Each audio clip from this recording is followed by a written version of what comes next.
Welcome to Dabur homemade ರುಚಿ ಅಭಿರುಚಿ ತಾರೆಗಳ ಸಮರ. ಅಡಿಗೆ ರಣರಂಗ ತಯಾರಾಗಿದೆ. ಕಮಲಾ ಅವರು ಬಹಳ ಕಷ್ಟಪಟ್ಟು ತಮ್ಮ ಅಡಿಗೆ ಸಾಮಗ್ರಿಗಳನ್ನ ಸಂಗ್ರಹಿಸಿಕೊಂಡಿದ್ದಾರೆ. ಕಮಲಾ ಅವರೇ, ಅಡಿಗೆ ಮಾಡೋಕೆ ತಯಾರಾಗಿದ್ದೀರಾ? ರೆಡಿ, ಬನ್ನಿ. ಜೊತೆಗೆ ನಾನು ಹೆಲ್ಪ್ ಮಾಡ್ಬೋದಾ? ಬನ್ನಿ. ಸೊ ಕಮಲಾ ಅವರು, ಈಗ ನೀವು ತಯಾರಿಸ್ತಾ ಇರೋದು ಕ್ಯಾರೆಟ್ 65. ಹೌದು. ಇದಕ್ಕೆ ಏನೇನ್ ಸಾಮಗ್ರಿಗಳು ಬೇಕಂತ ಹೇಳ್ತೀರಾ? ನಾವ್ ಹೇಳ್ತೀವಿ. ನಾನು ಹೇಳ್ತೀನಿ. 65 ಕ್ಯಾರೆಟ್ ಅಷ್ಟೇ ಬೇಕಾಗಿದೆ. ಆಹಾ, ಅದಕ್ಕೆ ಬೇಕಾಗಿರೋ ಸಾಮಗ್ರಿಗಳು ಇಲ್ಲಿದೆ. ಅದೇ ಮೇನ್ 65 ಕ್ಯಾರೆಟ್ ಸಾಕಾಗಲ್ಲಮ್ಮ?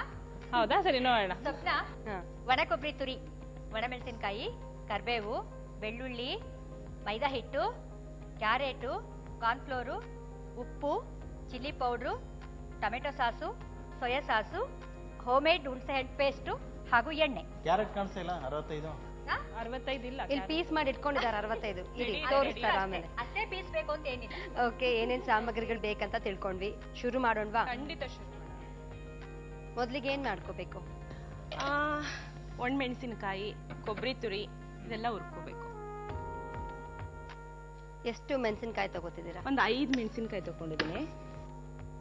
ಒಂದ್ 2 ಸ್ಪೂನ್ 60 + 5. 60 + 5.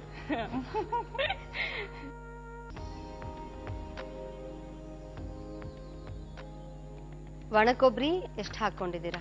ಒಂದ್ ಅರ್ಧ ಕಪ್ಪು, ಅರ್ಧ. ಬೆಳ್ಳುಳ್ಳಿ ಎಷ್ಟು ಎಸಳು ತಗೊಂಡಿದ್ದೀರಾ? ಒಂದ್ ಬೆಳ್ಳುಳ್ಳಿಲಿ ಅರ್ಧ ಹಾಕೊಂಡಿದ್ದೀನಿ.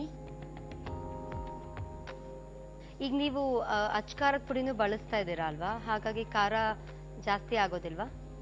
ಇಲ್ಲ, ಆಗಲ್ಲ. ಅದಕ್ಕೆ ಒಂದು 5 ಹಾಕಿರೋದು. ಅದು ಬಾಡಿಸೋ ಹೊತ್ತಿಗೆ ಸ್ಪೂನ್ ಕೊಡಿ ಹೇಳ್ತೀನಿ. ಏನ್ ಕಲ್ಸ್ಕೋಬೇಕಾ? ಕಲ್ಸ್ಕೋಬೇಕು. ಏನ್ ಹಾಕೋಬೇಕು ಮೊದ್ಲಿಗೆ? ಮೈದಾ ಹಿಟ್ಟು, ಮತ್ತೆ ಕಾರ್ನ್ಫ್ಲೋರು, ಚಿಲ್ಲಿ ಪೌಡ್ರು. ಯಾವ ಪ್ರಪೋರ್ಷನೇಟ್ ಅಲ್ಲಿ ಮೈದಾ ಹಿಟ್ಟು ಮತ್ತೆ ಕಾರ್ನ್ಫ್ಲೋರ್ ಅನ್ನ ತಗೋಬೇಕು? ಇದೆಲ್ಲ ಏನೇ ಎಣ್ಣೆಲ್ ಅಂದ್ರೆ ಈ ಕಬಾಬು ಮತ್ತೆ ಆ ತರದೆಲ್ಲ ಕರಿಯುವಂತ ಪದಾರ್ಥಗಳಿರತ್ತಲ್ಲ, ಸೊ ಅದಕ್ಕೆ ಮಿಕ್ಸ್ ಮಾಡಿದ್ರೆ ಮೈದಾ ಚೆನ್ನಾಗಿರುತ್ತೆ. ಅಲ್ಲ, ಈಗ ಮೈದಾ ಹಿಟ್ಟು ಎಷ್ಟು ಸ್ಪೂನ್ ತಗೊಂಡ್ರೆ ಕಾರ್ನ್ಫ್ಲೋರ್ ಎಷ್ಟು ಸ್ಪೂನ್ ತಗೋಬೇಕು? ಇದು ಮೈದಾ ಹಿಟ್ಟು ಒಂದು 3 ಸ್ಪೂನ್ ತಗೊಂಡ್ರೆ ಇದು ಒಂದು ಅರ್ಧ ಸ್ಪೂನ್ ಸರ್.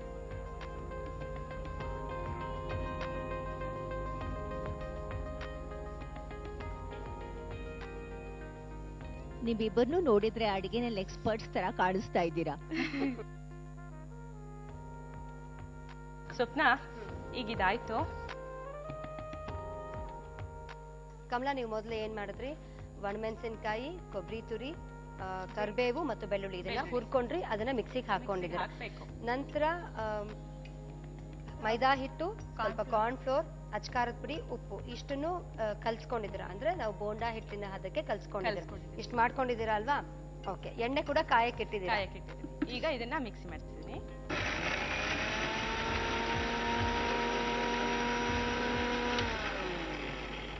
ಸ್ವಪ್ನ, ಈಗಿದಾಯ್ತು. ಸೊ ಈಗ ಅದನ್ನ ಕ್ಯಾರೆಟ್ ಅನ್ನ ಏನ್ ಮಾಡ್ಕೊಂಡಿದ್ದೀರಾ? ಒಂದ್ಸತಿ ಬೇಯಿಸ್ಕೊಂಡಿದ್ದೀರಾ ಅಥವಾ ಹಸಿ ಕ್ಯಾರೆಟ್ ಅನ್ನ ಅದ್ರ ಸಿಪ್ಪೆ ತೆಗೆದು ಹೆಚ್ಚಿಕೊಂಡಿದ್ದೀರಾ? ಹೇಗೆ? ಸಿಪ್ಪೆ ತೆಗೆದು ಹಚ್ಕೊಂಡಿದೀವಿ. ಹಸಿದು.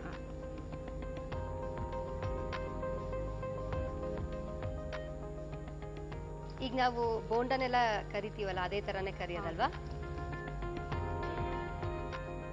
ಈ ಕಡೆ ಚಂದ್ರಕಲಾ ಅವರು ಕ್ಯಾರೆಟ್ ಅನ್ನ ಫ್ರೈ ಮಾಡ್ತಿದ್ದಾರೆ ಎಣ್ಣೆನಲ್ಲಿ. ನೀನೊಂದ್ ಮಾತು ಹೇಳ್ದಲ್ಲ, ಆ ಕಡೆ ಚಂದ್ರಕಲಾ ಮಾಡ್ತಾ ಇದಾರೆ, ಈ ಕಡೆ ಕಮಲಾ ಮಾಡ್ತಾ ಇದಾರೆ ಅಂತ. ಈ ಕಡೆ ನಮಗ್ ಕೊಟ್ರೆ ನಾವ್ ತಿಂತೀವಿ. ಎಣ್ಣೆ ಕಾದ್ಮೇಲೆ ಈ ಪೌಡರ್ ಮಾಡಿದೀವಲ್ಲ, ಇದನ್ನ ಇದಕ್ಕೆ ಹಾಕೋಬೇಕು. ಎಣ್ಣೆಗೆ ಹಾಕಿದ್ಮೇಲೆ ಅದ್ರ ಪರಿಮಳ ಇನ್ನೂ ಇಮ್ಮಡಿ ಆಯ್ತಲ್ವಾ? ಸೊ ಟೊಮೆಟೊ ಸಾಸ್ ಹಾಕೋತಿದ್ದೀನಿ ಈಗ 1 ಸ್ಪೂನ್ ಅಷ್ಟು. ಸೋಯಾ ಸಾಸ್ ಹಾಕ್ತೀನಿ. ಸೋಯಾ ಸಾಸ್ ಎಷ್ಟು ಬೇಕಾಗತ್ತೆ? 1 ಸ್ಪೂನ್. ಡೈರೆಕ್ಟ್ ಆಗಿ ಹಾಕೋಬಹುದಾ? ಹೌದು. ಅದನ್ನ ಟಿಶ್ಯೂ ಪೇಪರ್ ಮೇಲೆ ಹಾಕಿ ತೆಗೆದು ಏನೋ ಅವಶ್ಯಕತೆ ಇಲ್ಲ. ಏನಿಲ್ಲ. ಕೊನೆಯಲ್ಲಿ ಹಾಕ್ತಾರೀರಿ.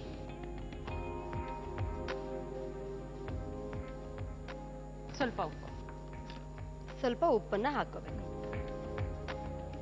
ಈಗೇನ್ ಹಾಕ್ತಿದ್ದೀರಾ ಚಂದ್ರಕಲಾ? ಹುಣಸೆ ಹಣ್ಣು ಪೇಸ್ಟ್, ಡಾಬರ್ ಹೋಮ್ಮೇಡ್ ಹುಣಸೆ ಹಣ್ಣಿನ ಪೇಸ್ಟ್ ಅನ್ನ ಹಾಕ್ತಿದ್ದೀರಾ.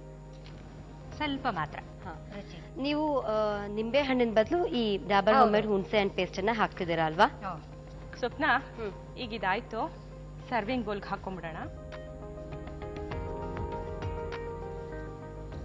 ಹುರ್ಕೊಂಡಿರೋ ಕರ್ಬೇವಿಂದ ಅಲಂಕರಿಸ್ತಾ ಇದ್ದೀರಾ.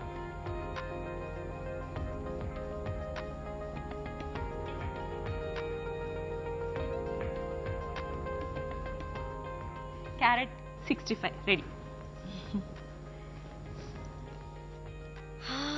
ಗಮ್ ಅಂತ ಇರೋ ಬಿಸಿ ಬಿಸಿಯಾದ ಕ್ಯಾರೆಟ್ 65 ಸಿದ್ಧವಾಯ್ತು. ಕ್ಯಾರೆಟ್ 65 ಬೇಕಾಗುವ ಸಾಮಗ್ರಿಗಳು: ಕೊಬ್ಬರಿ ತುರಿ, ಒಣಮೆಣಸಿನಕಾಯಿ, ಬೆಳ್ಳುಳ್ಳಿ, ಕರಿಬೇವು, ಮೈದಾ ಹಿಟ್ಟು, ಕಾರ್ನ್ಫ್ಲೋರ್, ಚಿಲ್ಲಿ ಪೌಡರ್, ಉಪ್ಪು, ಎಣ್ಣೆ, carrot, tomato sauce, soya sauce ಹಾಗೂ ಡಾಬರ್ ಹೋಮ್ಮೇಡ್ ಹುಣಸೆ ಪೇಸ್ಟ್. ತಯಾರಿಸುವ ವಿಧಾನ: ಬಾಣಲೆಗೆ ಒಣಮೆಣಸಿನಕಾಯಿ, ಕೊಬ್ಬರಿ ತುರಿ, ಬೆಳ್ಳುಳ್ಳಿ, ಕರಿಬೇವು ಹಾಕಿ ಬಿಸಿ ಮಾಡಿಕೊಂಡು ಮಿಕ್ಸಿಗೆ ಹಾಕಿ ತರಿತರಿಯಾಗಿ ಪುಡಿ ಮಾಡಿಕೊಳ್ಳಬೇಕು. ಬೌಲ್ಗೆ ಮೈದಾ ಹಿಟ್ಟು, ಕಾರ್ನ್ಫ್ಲೋರ್, ಚಿಲ್ಲಿ ಪೌಡರ್, ಉಪ್ಪು, ನೀರು ಹಾಕಿ ಗಟ್ಟಿಯಾಗಿ ಕಲಿಸಿಕೊಳ್ಳಬೇಕು. ನಂತರ ಬಾಣಲೆಗೆ ಎಣ್ಣೆ ಕಾಯಲಿಟ್ಟು ಕಲಸಿದ ಮೈದಾ ಹಿಟ್ಟಿನ ಮಿಶ್ರಣಕ್ಕೆ ಕ್ಯಾರೆಟ್ ತುಂಡನ್ನು ಅದ್ದಿ ಕರಿಯಬೇಕು. ಮತ್ತೊಂದು ಬಾಣಲೆಗೆ ಎಣ್ಣೆ, ಪುಡಿ ಮಾಡಿಕೊಂಡ ಮಿಶ್ರಣ, ಟೊಮೆಟೊ ಸಾಸ್, ಸೋಯಾ ಸಾಸ್, ಕರಿದ ಕ್ಯಾರೆಟ್, ಹುಣಸೆ ಹುಳಿ, ಉಪ್ಪು ಹಾಕಿ ಫ್ರೈ ಮಾಡಬೇಕು. ಸರ್ವಿಂಗ್ ಬೌಲ್ಗೆ ಹಾಕಿ ಕರಿಬೇವು, ಕ್ಯಾರೆಟ್ನಿಂದ ಅಲಂಕರಿಸಿದರೆ ಕ್ಯಾರೆಟ್ 65 ಸವಿಯಲು ಸಿದ್ಧ.